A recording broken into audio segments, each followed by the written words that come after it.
Sai Ram investor मित्रों, कुछ मित्रों ने उत्तम वैल्यू स्टील के ऊपर वीडियो बनाने के लिए मुझे रिक्वेस्ट किया था और उनके रिक्वेस्ट में मैंने एक वीडियो बनाया भी था जो आप लोग के सामने प्रेजेंट किया था, लेकिन उसमें due to some technical errors और टेक्निकल प्रॉब्लम के चलते उसका साउंड जो है बराबर सुनाई नहीं दिया था। इसलिए मेरे कुछ मित्रों ने दोबारा रिक्वेस्ट किया और मैं ये वीडियो प्रस्तुत आप लोग के सामने कर रहा हूँ। मैं जानता हूँ आप लोग को वो वीडियो में कुछ समझ में नहीं आया, इसीलिए आप लोग कमेंट्स में लिखे हो। मैं इसके लिए दुखी हूँ और इस बार ये सुधारने का कोशिश किया। अगर इस बार मेरा आवाज़ क्लियर रहा तो आप लोग मुझे कमेंट्स में लिख के ज़रूर ये इंटीमेशन दीजिएगा।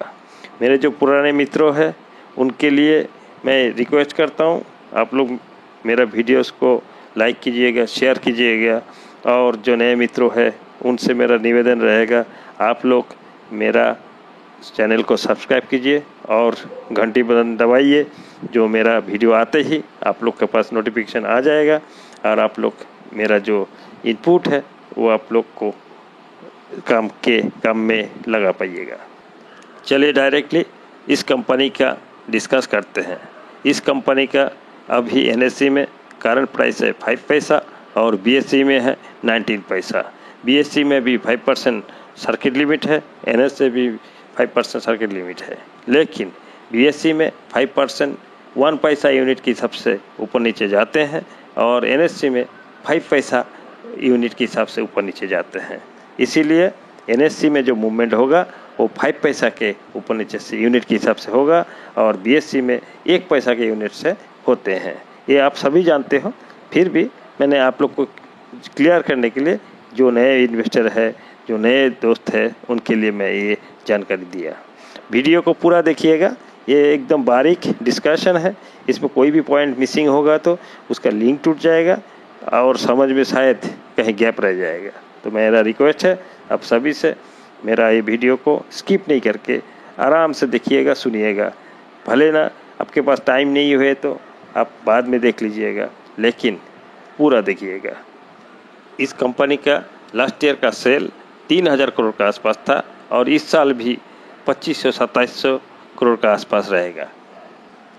हर क्वार्टर में इस कंपनी लॉस कर रहा है। सितंबर क्वार्टर में ऑलमोस्ट 110 करोड़ के आसपास लॉस किया, उससे पहले जून क्वार्टर में 35 करोड़ के आसपास लॉस किया, तो ये हर क्वार्टर में लॉस ही कर रहा है। इस कंपनी का मार्केट कैपिटल 125 करोड़ के आसपास है और फेस वैल्यू 1 रुपया है। इस कंपनी का सबसे बड़ा नेगेटिव पॉइंट है इसका जो डेप्थ है, यानी लोन 1387 करोड़ रुपया।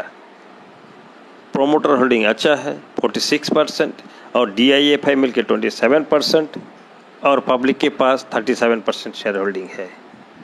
शेयर होल्डिंग के हिसाब से प्रोमोटर का शेयर होल्डिंग अच्छा है, तो इसमें कोई चिंता की बात नहीं है और प्रोमोटर का कोई भी शेयर प्लेज नहीं है, यानी ये कोई गिरवी रख के कोई लोन नहीं लिया कंपनी ने। तो अभी जानते हैं ये कंपनी का जो शेयर प्राइस है इतना कम, यानी 5 पैसा में क्यों ट्रेड कर रहा है, इसका कारण क्या है। इसका ज़रूर पीछे कोई तो कारण होगा जिसके लिए इतना नीचे ट्रेड कर रहा है, वो हम लोग ढूंढ के निकालते हैं।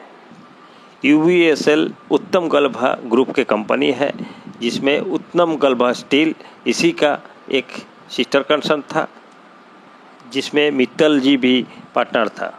जब एसर स्टील का मित्तल जी ने टेक ओवर किया था इंसॉल्वेंसी प्रोसेस के थ्रू, तब ये एक नॉर्म्स आया था जो उत्तम वैल्यू ग्रुप का शेयर होल्डर था, प्रोमोटर था, उसने कंपनी को NCLT में जाने दिया बिकॉज कंपनी लोन लिया और चुकता नहीं किया।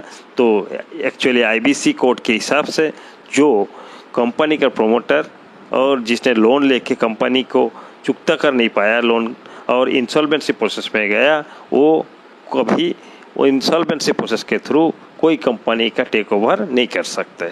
इसीलिए एसर ग्रुप खरीदने के लिए मित्तल जी ने 7,500 करोड़ रुपया उत्तम गलभा के जो पहला डेप्थ था वो NCLT प्रोसेस से बाहर निकलने के लिए उन्होंने वो चुकता किया, फिर एसर स्टील को उन्होंने ये लिया। तो उत्तम गलभा का जो स्टील था वो तो उसका लोन था वो तो निकल गया। तो अभी उत्तम वैल्यू स्टील जो है वो अभी भी एनसीएलटी में पड़े है। ये जो शेयर अभी भी मार्केट में इतना कम पैसा में जो ट्रेड कर रहा है उसका एक कारण है ये कंपनी एनसीएलटी में है और इसका फ्यूचर अभी तक डिसाइड नहीं हुआ। डिसाइड तब भी होगा जब एनसीएलटी की द्वारा एनसीएलटी प्रोसेस की इंसॉल्वेंसी प्रोसेस की तरह कोई रास्ता निकल के आए तभी इसका रास्ता खोलेगा। जो भी होगा आर या पार ये दिखाई देगा। इस कंपनी में क्या और एक चीज़ आप लोग को बताना चाहूँगा वो है ये कंपनी समहाउ उत्तम गलभा के साथ लिंक्ड है। बिकॉज उत्तम वैल्यू स्टील का जो प्रोसेस फ्लो है वो पहले क्या था, दोनों एक ही ग्रुप का था। तो उत्तम गलभा में जो प्रोसेस होके माल आता था वो फर्स्ट स्टेज में उत्तम वैल्यू से प्रोसेस होके जाके फिर उत्तम गलभा में फाइनल प्रोडक्शन निकलता था। तो इसीलिए ये कंपनी एक दूसरे के ऊपर रिलेटेड है। 70% जो प्रोसेस फ्लो है वो उत्तम वैल्यू में होता है और बाकी 30% उत्तम गलभा में जाके पूरा होता है उसका प्रोसेस फ्लो। अभी उत्तम गलभा ऐसा स्टील के पास चला गया। अभी उसका मालिक मित्तल जी हो गया और उत्तम वैल्यू स्टील अलग से एनसीएलटी में पड़े हुए हैं। अभी आगे जाके क्या हो सकता है ये देखना है हम लोग को। आगे जाके 2-3 किस हो सकता है उसको हम आपके साथ शेयर करेंगे। अभी पहला ऑप्शन रहेगा यहाँ का जो अभी एग्जिस्टिंग जो प्रोमोटर है वो अगर एनसीएलटी को पास जाके बोलते हैं जी मैं 1387 करोड़ का लोन छूटा कर दूं और आउट ऑफ एनसीएलटी बाहर आ जाऊं तो भी वो एक रास्ता निकल सकता है जो कंपनी रिवाइव करे। दूसरी एक रास्ता है जैसे उत्तम गलभा तो एसर मित्तल का हो ही गया अभी जो ऋण चुकता करने के बाद। तो अभी ऐसा भी हो सकता है मित्तल जी भी ये 1385 करोड़ रुपया दे के अपना साथ वो कंपनी ले सकता है, क्योंकि उत्तम वैल्यू के साथ उत्तम गलभा का बहुत बड़ा लिंक है। 70% वर्क यहाँ से प्रोसेस होके जाके उत्तम गलभा में जाके फाइनल 30% वर्क करके जो प्रोडक्ट प्रोसेस होता है उसके लिए उनके लिए बहुत इजी हो जाएगा। थर्ड ऑप्शन है ये एनसीएलटी में ऑक्शन हो जाए और तीसरा कोई पार्टी आके इसका ऑक्शन से खरीद ले। अगर थर्ड ऑप्शन में काम होता है तो हमारे जो रिटेल इन्वेस्टर है वो फंस सकते हैं, क्योंकि जैसे कि हम लोग देखें रुचि सोया में 100 शेयर के बदले में 1 शेयर मिला है। इस तरह अगर उत्तम वैल्यू में भी ऑक्शन होने के बाद जो नया प्रोमोटर आएगा वो शेयर डाइल्यूट कर देगा और 100 में 1 या 500 में 1 दे दिया तो हम सब जो रिटेल इन्वेस्टर है तो वो हम लोग मुसीबत में फंस जाएंगे। अभी जो मैंने तीन ऑप्शन चर्चा किया उसमें अगर पहला 2 ऑप्शन में कोई भी अगर काम हो जाए तो इन्वेस्टर मालामाल हो जाएगा, और तीसरा जो ऑप्शन मैंने डिस्कस किया उसमें अगर चला जाता है थर्ड ऑप्शन में तो इन्वेस्टर के लिए लॉस भी हो सकता है। इसीलिए दोस्तों हम लोग को सोच के समझ के यहाँ पैसा लगाना है। इसीलिए मित्रों आपसे विनती है थोड़ा सोच समझ के पैसा लगाइएगा। मैं बायस व्यू नहीं देता हूँ, सबको विदाउट एनी इंटरेस्ट मैं आप लोग के साथ मेरा जो नॉलेज है वो कोशिश करता हूँ शेयर करने के लिए।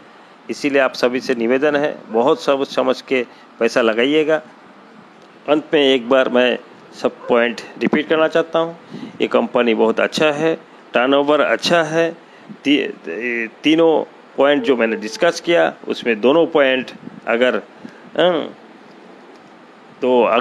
पहला जो पॉइंट है दोनों में अगर प्रोमोटर एनसीएलटी में जाते हैं या मित्तल जी लेते हैं तो इन्वेस्टर मालामाल है। अदर नहीं तो अगर थर्ड ऑप्शन वर्क होता है उसमें अभी नया प्रोमोटर क्या करेगा उस चीज़ का थोड़ा आभास मिलने के बाद ही इन्वेस्ट कीजिएगा।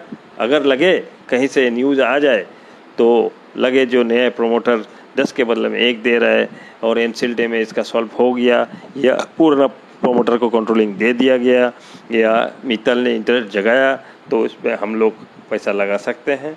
चलिए दोस्तों हमारे पास कोई ऐसा जानकारी आएगा तो हम आपके साथ ज़रूर शेयर करेंगे।